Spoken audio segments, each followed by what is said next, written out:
हमारी मांगे पूरी करो, हमारी मांगे पूरी करो, कर्मचारी एकता जिंदाबाद, हम सब एक है, हम सब एक है, हम सब आर्थिक संकट में आ चुके प्रदेश के कर्मचारी अब सरकार की नीतियों के विरोध में कलम तक बंद करने को मजबूर हैं। संकट इतना गहरा है कि इसका असर अब प्रदेश की राजधानी में भी दिखाई दे रहा है। को सबसे ज्यादा चिंता हमारे क्लास 4 क्लास 3 जो कर्मचारी संगठन है। आप जाके देखिए कितनी गरीबी में क्लास 4 का कर्मचारी कितनी तनख्वाह मिलती है। उसको यदि आप जो डीए त्योहार का जो मिलता है, जो डीए क्या जुलाई में क्यों दिया जाता है भाई, रक्षाबंधन कितने त्योहार उस परिवार में सब में आते हैं इसलिए उसको दिया जाता है। तो ये सब त्योहार हमारे फीके हो गए। अभी दिवाली अगले महीने आ रही, दशहरा आ रहा है, सब बिल्कुल ऐसे ही चली जाएगी। सरकार के पास पैसा है, हम सरकार को बताएंगे कहाँ से पैसा निकाला जा सकता है। फिजूल खर्ची यदि मध्य प्रदेश में बंद कर दी जाए तो करोड़ों रुपये बच जाएगा और उसमें कर्मचारियों का हित जुड़ जाएगा। मध्य प्रदेश की राजधानी भोपाल में वल्लभ भवन, मंत्रालय, सतपुड़ा और विंध्याचल के सभी कर्मचारी और अधिकारियों ने अपनी कलम सोमवार को बंद कर दी। 4 सूत्री मांगों में से एक काल्पनिक वेतन वृद्धि भी है। सरकार ने कर्मचारियों को काल्पनिक वेतन वृद्धि देने की बात कही है, जिसकी कल्पना मात्र से कर्मचारी डरा हुआ है। काल्पनिक वेतन वृद्धि को लेकर ही ये जो आंदोलन खड़ा हुआ है, इसके पीछे कर्मचारी जगत पूरा प्रदेश का इससे उतावला हो गया और बेचैन हो गया कि काल्पनिक वेतन वृद्धि का आशा ये हुआ आगे चल के काल्पनिक वेतन भी कर दोगी।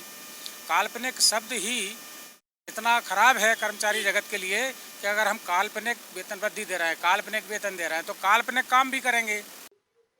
24 संगठन और 40 अन्य संगठन एक साथ इस कलमबंद आंदोलन में सहयोगी रहे। प्रदेश की कर्मचारी राजनीति को समझने वाले प्रदेश के सबसे बड़े समाचार समूह के वरिष्ठ पत्रकार अनिल श्रीवास्तव ने जागरूक अधिकार कर्मचारी संयुक्त समन्वय कल्याण समिति के प्रांताध्यक्ष उदित भदौरिया की तारीफ की।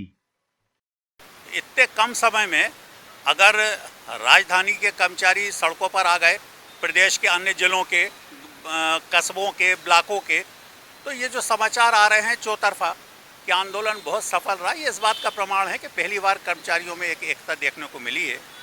और मैं कर्मचारी नेता उदित भदौरिया को उनके इस काम के लिए बधाई देता हूं कि उन्होंने इतने कम समय में कर्मचारियों को बहुत अच्छी तरीके से जोड़ा।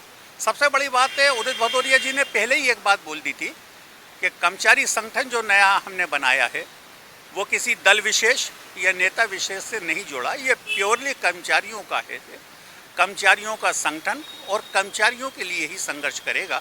उसको पार्टी पॉलिटिक्स से कोई मतलब नहीं। ये इनकी सोच अच्छी है और होना भी यही चाहिए। कर्मचारी को राजनीति से अलग होना चाहिए, जैसा इन लोग कर रहे हैं। वास्तव में बहुत अच्छा काम कर रहे हैं। और आज आप देखिए सतपुड़ा में भी पूरी तरह सफल रहा, विंध्याचल में भी सफल रहा, वल्लभ भवन में जिसको अपन मंत्रालय बोलते हैं मिला जुला असर रहा, अन्य दीगर अस्पतालों में भी, अन्य दीगर विभागों में भी काफ़ी अच्छी स्थिति रही। 54 विभाग शामिल हैं, टोटल 40 संगठन इसमें हैं, जिसमें मान्यता प्राप्त भी हैं, गैर मान्यता प्राप्त भी हैं। मतलब अपने आप में एक हैरत होती है कि इतने कम समय में इतना मजबूत अगर कर्मचारी संगठन बनेगा तो निश्चित इसका लाभ कर्मचारियों को मिलेगा। ऐसा पहली बार हुआ है जब बहुत कम समय में राजधानी भोपाल के साथ साथ पूरे प्रदेश से समाचार आ रहा है कि कलम बंद आंदोलन 100% सफल रहा, लेकिन अब तक कर्मचारी संगठनों से सरकार ने कोई बात नहीं की।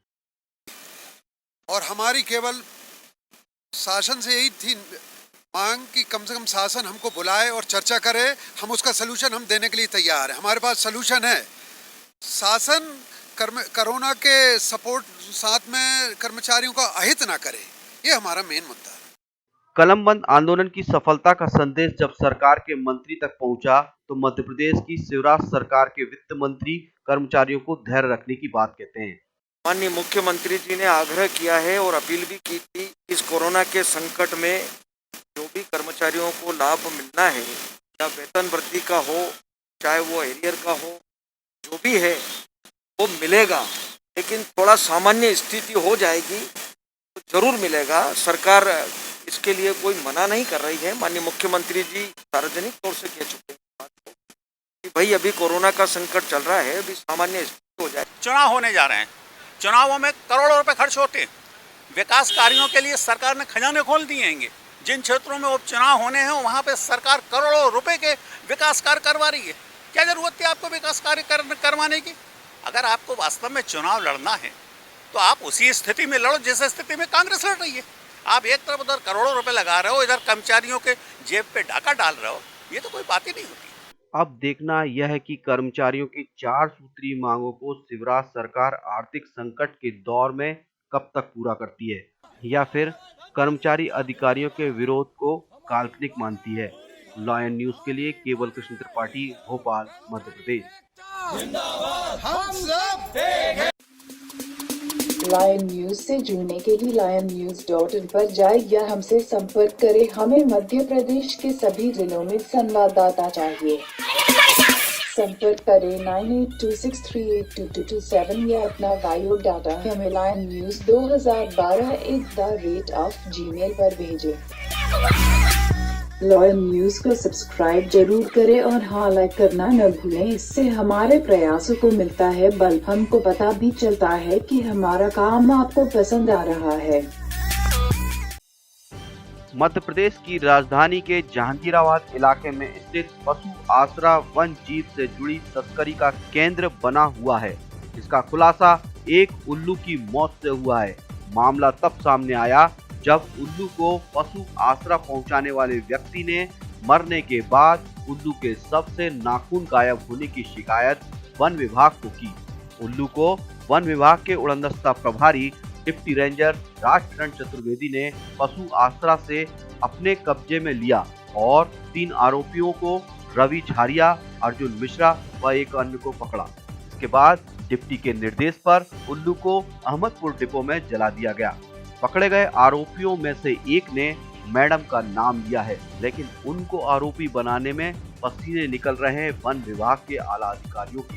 रात में 9:30 से 10 के लगभग वेटनरी के अंदर एक उल्लू लेके कोई आया, तो मैंने मैडम से बात करी। मैडम को बताया पूरी स्थिति। कह रही कि एक काम करो, एक रात के लिए रख लो, सुबह अपन वन विभाग भेज देंगे।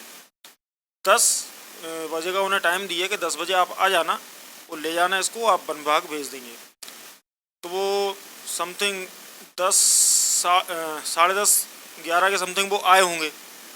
उनको वहाँ पर उल्लू नहीं मिला, क्योंकि उल्लू जब मैं यहाँ पर मतलब सुबह गया था तो उल्लू को अच्छा छोड़ के गया था, बिल्कुल ठीक था। तो मैं 7:15 बजे मतलब मेरी ड्यूटी ऑफ हो गई तो मैं चला गया घर। जब मैं घर गया उसके बाद रवि आए मतलब 8:30 बजे के लगभग। जब 8:30 बजे के लगभग रवि आए तो इनने अजय के घर से चाबी ली। जब अजय घर से चाबी ली तो उल्लू अच्छा था। इनने उसको देखा। उल्लू को देखने के बाद अब 8:30 से ये समझ लो कि 9:30 के लगभग मैडम आई। 9:30 के लगभग जब मैडम आई तो मैडम ने उसका ट्रीटमेंट किया। उल्लू तब भी जिंदा था। उल्लू 10:30 बजे समथिंग मर गया। मां लक्ष्मी के वाहन उल्लू को लेकर भारत में कई अंधविश्वास हैं। ऐसी कहानियां और किस्से हैं कि आज लुप्त होते उल्लू की प्रजाति के गिने चुने उल्लुओं की जान पर बनाई है। आसरा में आए उल्लू के नाखून गायब होने की कहानी भी कुछ इस तरह इशारा करती है। फिर जब उल्लू मर गया तो उसके नाखून कटवा लिए। तो मैडम ने नाखून कटवा लिए रवि से। सर वो नाखून काटने के उल्लू के जी मैडम के पास सुनीला सरन। उनकी रात की ड्यूटी थी, वो चले गए थे सुबह। उसके बाद रवि आए थे। जैसे हम लोग की नॉर्मल प्रोसेस होती है कि मैडम वो मर गया तो ये लोग पक्षी को तो यहीं गाड़ देते हैं, तो उन्होंने पक्षी को गाड़ दिया। उल्लू वन जीव की श्रेणी में आता है। इसको पशु आसरा में आसरा देना नियम विरुद्ध है। मैडम की मंशा पर उनके ही आला अधिकारियों ने जांच करने की बात लॉयन न्यूज से कही। मैं इसके लिए जांच करूंगा और इस पे जो भी है उसके बाद ही मैं कह पाऊंगा कि वस्तुस्थिति क्या है। इस मामले में वन विभाग का भोपाल वन मंडल मैडम को बचाने की कोशिश में है। वन मंडल भोपाल के सूत्र और एक आला अधिकारी ने लॉयन न्यूज को बताया कि उल्लू के मामले में राजनीतिक और प्रशासनिक दबाव है। लायन न्यूज के सूत्र बताते हैं कि उड़नदस्ता कार्यालय में बुधवार को उल्लू के मामले में मैडम को बचाने के लिए प्रदेश की एक सरकारी एजेंसी के कुछ 5 अधिकारी भी दफ्तर पहुंचे थे। उन्होंने प्रभारी डिप्टी रेंजर राजकिरण चतुर्वेदी पर दबाव भी बनाया। कुछ ऐसे ही दबाव की बात डिवीजन ऑफिस भी बता रहा है। अब देखना यह है कि उल्लू के नाखून को उड़नदस्ता प्रभारी राजकिरण चतुर्वेदी खोज पाते हैं या सबको उल्लू बनाते हैं। लायन न्यूज के लिए केवल कृष्ण त्रिपाठी, भोपाल।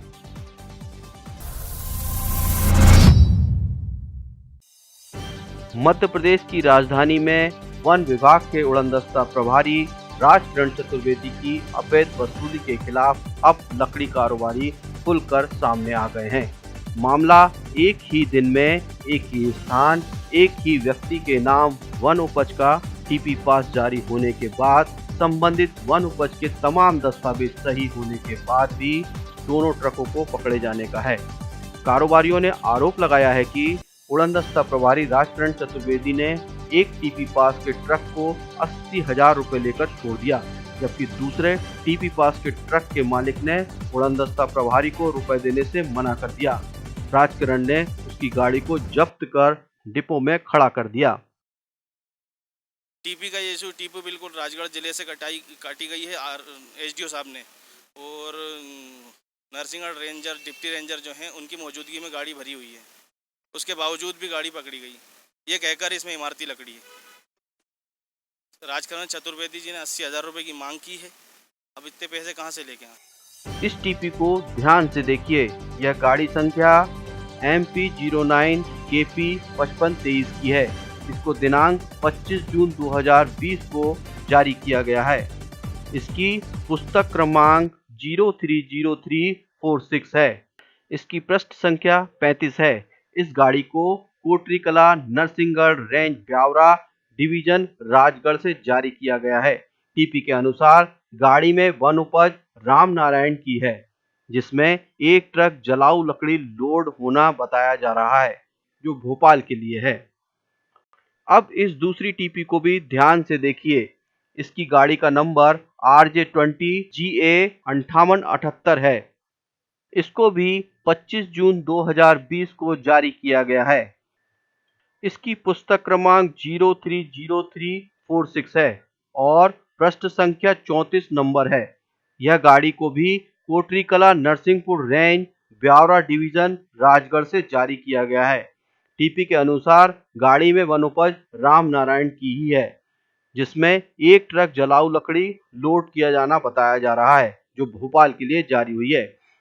इस दोनों टीपी में एक गाड़ी को राजकिरण चतुर्वेदी ने छोड़ दिया है। जिस गाड़ी को छोड़ा है उस गाड़ी के ट्रक के मालिक ने रुपए लेकर गाड़ी छोड़ने का आरोप लगाया है। सुनिए गाड़ी मालिक क्या कहते हैं। सर गाड़ी आई थी जलाऊ की भरा के, टीपी थी उसकी, होने के बाद भोपाल आई, खाली हो रही थी, वहाँ की जगह की पकड़ी। इन्होंने मांग करी, 80,000 रुपये मांगे, 80,000 दिए मैंने, मेरी गाड़ी छोड़ दी। गाड़ी नंबर है 5523। चतुर्वेदी साहब डिप्टी रेंजर साहब गाड़ी पकड़ी, उसमें गोविंदपुरम। गाड़ी मालिक ने जिस व्यक्ति के सामने रुपए का लेन देन किया, उड़नदस्ता प्रभारी को रुपए दिए। अब उसकी भी सुने। ये आए थे गाड़ी पे, मेरे से पैसे मंगवाए इन्होंने कोटरी कला से 60,000 रुपये, और चतुर्वेदी कह के थे तो उन्होंने 60,000 रुपये लिए हैं। मेरे सामने इन्होंने पैसे दिए हैं, मैंने कोटरी से इनको ला के पैसे दिए। गाड़ी पे इतने पैसे तो थे नहीं इनके पास। और 2 गाड़ियाँ आई थी कोटरी कला से, एक का तोड़ करके छोड़ दी गई इन्होंने, दूसरी डिपो में खड़ी कर ली। 2 गाड़ी की 24 तारीख की टीपी कटी थी। गाड़ी संख्या RJ20 GA 5778 को उड़नदस्ता प्रभारी राजकिरण चतुर्वेदी ने 80,000 रुपये नहीं देने पर जब्त कर लिया। अब उस गाड़ी मालिक की बात को भी सुने। सर जी, गाड़ी का ये विषय है, जलाऊ लकड़ी भर के हम गांव से लेके आए थे बेचने के लिए। उसके पूरे दस्तावेज भी मौजूद थे, पूरे राजगढ़ जिले से टीपी कटी हुई थी, और यहाँ पे भी दस्तावेज दिखाए तो साहब राजसाज करने की धमकी देने लगे। गाड़ी पकड़ी हमारी, एक गाड़ी और पकड़ी थी तो उसने पैसे ले दे के तोड़ कर लिया। अब हम गरीब आदमी, हम पैसे कहाँ से लाएं? गाड़ी का नंबर है RJ20 GA 5778।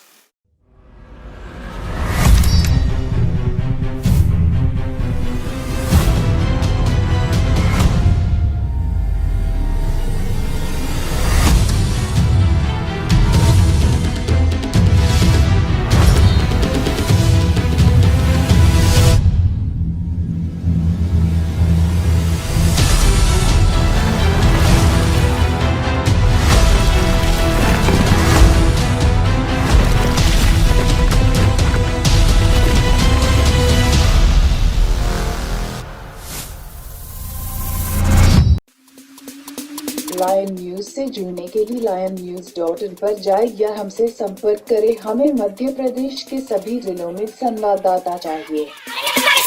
संपर्क करें 9826382227 या अपना बायोडाटा हमें lionnews2012@gmail पर भेजें। लॉयन न्यूज को सब्सक्राइब जरूर करें और हाँ लाइक करना न भूलें। इससे हमारे प्रयासों को मिलता है बल, हमको पता भी चलता है कि हमारा काम आपको पसंद आ रहा है। मध्य प्रदेश की राजधानी भोपाल में वन विभाग के उड़नदस्ता प्रभारी डिप्टी रेंजर राजकरण चतुर्वेदी पर वैध को अवैध बताकर रुपए वसूल करने का आरोप लगा है। अपने वरिष्ठ अधिकारियों के नाम पर अवैध वसूली करने का आरोप लकड़ी का व्यापार करने वाले ट्रक मालिक बिलाल खान ने लगाया है। बिलाल ने इसके लिए बाकायदा शपथ पत्र देकर इसकी शिकायत CCF कलेक्टर व कमिश्नर को की है। मामला एक ट्रक जलाऊ लकड़ी को पकड़े जाने और मांगी गई राशि को देने के बाद छोड़ने का है। बिलाल खान ने लायन न्यूज को बताया कि 12 जून 2020 को निषादपुरा इलाके में वन विभाग के उड़नदस्ता प्रभारी डिप्टी रेंजर राजकरण चतुर्वेदी ने उनकी गाड़ी MP09 HF 8457 को पकड़ा। गाड़ी में वन उपज से संबंधित विधिवत व्यापार करने का लाइसेंस, जलाऊ लकड़ी की TP पास, लकड़ी की तहसीलदार द्वारा कटाई की परमिशन सहित तमाम दस्तावेज व कागज प्रभारी राजकरण चतुर्वेदी ने देखे। इसके बाद भी SDO साहब को पैसा देना पड़ेगा कहकर उनसे रुपए की मांग की। बिलाल ने इसकी शिकायत वन विभाग के आला अधिकारियों सहित कलेक्टर व कमिश्नर को की है। बिलाल खान ने इसके लिए शपथ पत्र भी दिया है। शाहजहाँपुर से TP कटवा के जलाऊ लकड़ी की और उसको रास्ते में जो है चतुर्वेदी जी ने पकड़ा निषादपुरा से। रोकने के बाद में चेक वेक करी तो उसमें थोड़ी बहुत जो भी है वो उन्होंने बताया मुझे कि भैया ये गाड़ी है फर्जी है, ये TP भी फर्जी बताई और सब नंबर 1 की गाड़ी थी, सब कागज़ नंबर 1 के थे। उन्होंने बोला कि 80,000 रुपये लेके आ जाओ नहीं तो रात-सात करेंगे गाड़ी। तो मैं घबरा के गया, मैंने मेरी 2 बीघे ज़मीन गिरवे रखी और 80,000 रुपये लिया और 12 तारीख को इनको पैसे दिए और मेरी गाड़ी छोड़ी। और उसमें से इन्होंने मतलब डिवीज़न में जमा ही नहीं करे, 20,000 रुपये की रसीद दी है मुझे, वो भी मैंने फ़ोटो खींचा ज़बरदस्ती। बस वो 60,000 रुपये ये जिम गए और 20,000 रुपये डिवीज़न में गया। और उसके जो वहाँ से आन के जो दिए पैसे उसके 5 आदमी गवाह हैं मेरे पास, उनके नाम मैं बोल भी सकता हूँ, लिखवा भी दिए मैंने हर जगह।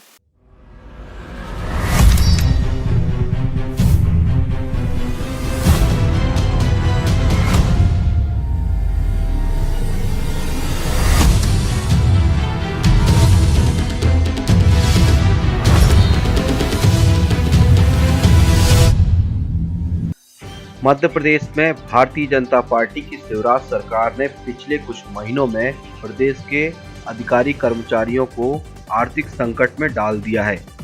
कई विभाग ऐसे हैं जहां कर्मचारियों को महीनों से वेतन तक नहीं मिला। ऐसे में घोषणावीर शिवराज ने एक बार फिर घोषणाओं की बौछार तो की है, लेकिन पिछली भाजपा सरकार के कार्यकाल में लगभग 2000 घोषणाओं में से बहुत कम ऐसी थी जो पूरी हुई। कर्मचारियों के सरकारी संगठन इस बात को जानते हैं, इसलिए इस बार शुरुआत से ही शिवराज सिंह सरकार से अपनी मांगों को लेकर अधिकारी कर्मचारी संयुक्त संगठन मिलकर संघर्ष करने को मजबूर है। आज कलम बंद आंदोलन को जागरूक अधिकारी कर्मचारी संयुक्त समन्वय कल्याण समिति भोपाल के बैनर तले अंजाम दिया गया है। इस समिति के पंजीयन को ज्यादा समय भले ही ना हुआ हो, समिति के तेवर बता रहे हैं कि मध्य प्रदेश में कर्मचारी अधिकारी राजनीति में अब बदलाव का दौर आ गया है। इस आंदोलन को 22 मान्यता व गैर मान्यता प्राप्त 40 संगठनों का साथ समिति को मिल रहा है। हालांकि प्रदेश में एक कर्मचारी और एक शिक्षक संगठन ऐसा भी है जो इस आंदोलन से दूरी बनाए रखे है और समर्थन नहीं दे रहा है। अब आप भी सुने जागरूक अधिकारी कर्मचारी संयुक्त समन्वय कल्याण समिति के प्रांताध्यक्ष से कि इस आंदोलन की जरूरत क्यों आन पड़ी। प्रदेश सरकार से हमारी मांगें जो लंबित है, पदोन्नति वर्षों से लंबित है, उसके परिप्रेक्ष्य में जो हमारा 7वें वेतनमान का एरिया रोका हुआ है उसके परिप्रेक्ष्य में जो हमारा डीए कांग्रेस सरकार में स्वीकृत हो गया था 5%, उसको स्थगित करने बाबत उसके संबंध में, और चौथा जो वर्तमान में किया है वेतन वृद्धि काल्पनिक, इसके संदर्भ में इन मांगों को लेकर हम 24 अगस्त 2020 से पूरे प्रदेश में जिला स्तर पर, तहसील स्तर पर, ब्लॉक स्तर पर हमारे जो अध्यक्ष हैं, कार्यकारिणी है, वो पूरी तरह सक्रिय है। सरकार को हम अपने मांगों से अवगत कराने के लिए आंदोलन कर रहे हैं। हम सरकार के विरोधी नहीं हैं। इस कलम बंद आंदोलन में 40 संगठनों का साथ समिति को मिल रहा है। संगठन के पदाधिकारी कहते हैं कर्मचारी हित में है ये आंदोलन। जब इस देश में प्रदेश में संकट की स्थिति पैदा हुई कोरोना को लेकर, तो हमारे प्रदेश के सभी कर्मचारी नेताओं ने सरकार के साथ कंधा से कंधा मिलाकर एक दिन का वेतन हमने कटवाया। उसके बदले हमें डीए रोका गया, हमारा एरियस रोका गया, फिर हमारा जो एक वेतन वृद्धि है वो रोका गया। आपने स्वयं देखा होगा कि जब कोरोना का संकट शुरू हुआ तो प्रदेश के हमारे नगरीय प्रशासन विभाग के कर्मचारी, स्वास्थ्य विभाग के कर्मचारी, पंचायत विभाग के कर्मचारी, राजस्व विभाग के कर्मचारी अपनी जान जोखिम में डालकर रोड पे निकले और कोरोना के पीड़ितों के लिए सहायतार्थ आगे आए। और जहां प्राइवेट सेक्टर है, यहाँ भोपाल के अंदर ही आपने खुद देखा कि जितने भी प्राइवेट नर्सिंग होम हमने अपने दरवाजे बंद कर दिए, यहाँ तक कि नॉर्मल मरीजों को भी उन्होंने एडमिशन करना बंद कर दिया। ऐसे कठिन परिस्थिति में सरकारी कर्मचारी आगे आया, सरकारी स्वास्थ्य विभाग के लोग आगे आए, तो सरकार को कर्मचारियों को पारितोषिक देना चाहिए था, न कि पनिशमेंट। और मैं ये मानता हूँ कि राज्य सरकार ने प्रदेश के कर्मचारियों का जो इंक्रीमेंट जुलाई 2020 में मिलना था वो रोका है। इससे प्रदेश के कर्मचारियों में काफ़ी नाराजगी है। जागरूक अधिकारी कर्मचारी संयुक्त संघर्ष समिति द्वारा 24 अगस्त को कलम बंद आंदोलन का शंखनाद किया गया है। इस आंदोलन में मध्य प्रदेश स्थायी कर्मी कल्याण संघ पूर्ण रूप से शामिल है और सरकार से मांग करता है कि कर्मचारी विरोधी आदेशों को निरस्त करते हुए कर्मचारी हितैषी आदेश जारी करें। प्रदेश के जितने भी जिले हैं और संभाग हैं और ग्रामीण स्तर तक के जो कर्मचारी हैं वो काल्पनिक वेतन वृद्धि से परेशान हैं और 2020 और 2021 में रिटायरमेंट होने वाले सबसे ज़्यादा परेशान हैं। उनको भाई काल्पनिक वेतन वृद्धि दे के, अभी तो रिटायरमेंट में बैठे हैं, वो उन्हीं के रोक दिया आपने, तो इनकी काल्पनिक वेतन वृद्धि लागू की जाए। कलम बंद आंदोलन में हम पूरी तरह सहमत हैं और सहयोग है सभी जिलों से। कलम बंद आंदोलन की भारतीय जनता पार्टी की सरकार को चिंता है कि नहीं, यह कहना अभी जल्दबाजी होगा। लेकिन प्रदेश का मुख्य विपक्ष कांग्रेस इस मामले में कर्मचारियों के आंदोलन की चिंता से ज्यादा जनता की चिंता कर रहा है। कांग्रेस का मानना है कि कर्मचारी कलम बंद करते हैं तो परेशान जनता ही होगी। कांग्रेस ने तो कर्मचारी हितैषी निर्णय लिए थे, 5% डीए दिया था कमलनाथ जी की सरकार ने, लेकिन इन्होंने शिवराज जी ने आते ही उसको स्थगित कर दिया। कर्मचारियों के हित में आयोग बनाया था, जिस आयोग की आप अनुशंसा मानने को तैयार नहीं है। और परेशानी ये है कि लोकतंत्र में जनता की आवाज़ सुनी जाती है। आप कर्मचारियों को बुला के चर्चा भी सरकार नहीं करना चाहती, जबकि कर्मचारी अपना ये नोटिस 15 आज से एक पखवाड़ा पहले दे चुके हैं, लेकिन आज दिनांक तक सरकार ने काम नहीं किया। हमको कांग्रेस को ये भय है कि अगर कर्मचारी कलम बंद आंदोलन पे चले जाएंगे तो पहले से ही कोरोना की वजह से जनता त्रस्त है, त्राहिमाम है, उसकी जो परेशानी है उसमें दुगना इजाफा हो जाएगा और इसकी सीधी जिम्मेदार जो है वो सरकार होगी। लायन न्यूज से जुड़ने के लिए lionnews.in पर जाए या हमसे संपर्क करें। हमें मध्य प्रदेश के सभी जिलों में संवाददाता चाहिए। संपर्क करें 9826382227 या अपना बायोडाटा हमें lionnews 2012@gmail पर भेजें। लायन न्यूज को सब्सक्राइब जरूर करें और हाँ, लाइक करना न भूलें। इससे हमारे प्रयासों को मिलता है बल। हमको पता भी चलता है कि हमारा काम आपको पसंद आ रहा है। भारतीय जनता पार्टी की सरकार का वापस आना प्रदेश के शासकीय कर्मचारी और अधिकारियों को पसंद नहीं आ रहा है।